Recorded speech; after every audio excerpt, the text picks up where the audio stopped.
Hi friends, welcome to ഹൈഫാസ് world arch. ഇന്നത്തെ video കുഞ്ഞുങ്ങളുടെ ഡ്രൈനെസ് മാറാനും കുഞ്ഞുങ്ങൾക്ക് നിറം വർദ്ധിക്കാനും അതുപോലെ തന്നെ ചില അമ്മമാർ പറയാറുണ്ട് കുഞ്ഞുങ്ങൾ ജനിച്ച ടൈമിൽ നല്ല നിറമുണ്ടായിരുന്നു, പിന്നെ കുഞ്ഞുങ്ങളുടെ നിറം കുറഞ്ഞു വരുന്നു എന്നൊക്കെ. അപ്പോൾ അങ്ങനെയുള്ള അമ്മമാർക്കൊക്കെ യൂസ്ഫുള്ളായ ഒരു അടിപൊളി വീഡിയോ ആയിരിക്കും. വീഡിയോ സ്കിപ്പ് ചെയ്യാതെ എല്ലാവരും കാണണം. ആദ്യമായി കാണുന്നവരാണെങ്കിൽ സബ്സ്ക്രൈബ് ചെയ്യാനും ലൈക്ക് ചെയ്യാനും മറക്കരുത്. അപ്പോൾ വീഡിയോയിലേക്ക് പോവാം. ക്രീം ഉണ്ടാക്കാൻ ആവശ്യം ഈ ഒരു തേങ്ങ മാത്രം മതി. വേറൊരു ഇൻഗ്രീഡിയൻസും ഞാനിതിൽ ചേർക്കുന്നില്ല.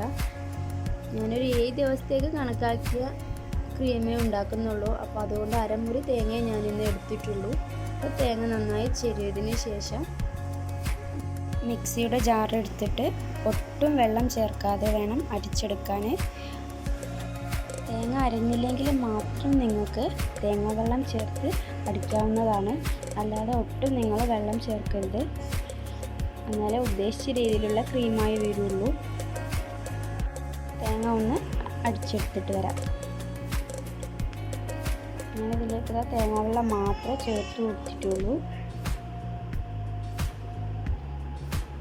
ഇതുപോലെയുള്ള ഒരു പാത്രത്തിലാണ് ഞാനിന്ന് ക്രീം ആക്കി വെക്കുന്നത്. അപ്പോൾ അടിച്ചു വെച്ച തേങ്ങ നന്നായി പിഴിഞ്ഞെടുത്തിട്ട് പാലെടുത്തിട്ടുണ്ട്. വെള്ളം ചേർക്കാത്തത് കൊണ്ട് കുറച്ചേ ഞാനിന്ന് ക്രീം ആക്കുന്നുള്ളൂ. അപ്പോൾ ക്രീം ഞാൻ നല്ലോണം അടിച്ചു വെച്ചിട്ടുണ്ട്. അപ്പോൾ 8 മണിക്കൂറെങ്കിലും ഫ്രിഡ്ജിൽ വെച്ചിട്ട് യൂസ് ചെയ്യാവുന്നതാണ്. ഫ്രീസറിൽ ഒരിക്കലും വെക്കരുത്. 8 മണിക്കൂറിന് ശേഷം ഞാനിത് തുറന്നു നോക്കിയിട്ടുണ്ട്. കുഞ്ഞുങ്ങൾക്ക് യൂസ് ചെയ്യാവുന്ന ക്രീം ഇതാ റെഡി ആയിട്ടുണ്ട്. അപ്പോൾ എല്ലാവരും ഒന്ന് ട്രൈ ചെയ്ത് നോക്കണം. വളരെ ചിലവ് കുറഞ്ഞ രീതിയിലും എളുപ്പത്തിൽ എല്ലാവർക്കും ഉണ്ടാക്കാൻ പറ്റുന്ന ക്രീമുമായാണ് ഞാൻ ഇന്ന് ഈ വീഡിയോയിൽ ചെയ്തിരിക്കുന്നത്. എല്ലാവരും ചെയ്ത് ഫീഡ്ബാക്ക് അറിയിക്കാൻ മറക്കരുത്. വീഡിയോ ഇഷ്ടപ്പെട്ടാൽ ഷെയർ ചെയ്യാനും മറക്കരുത്. Thank you.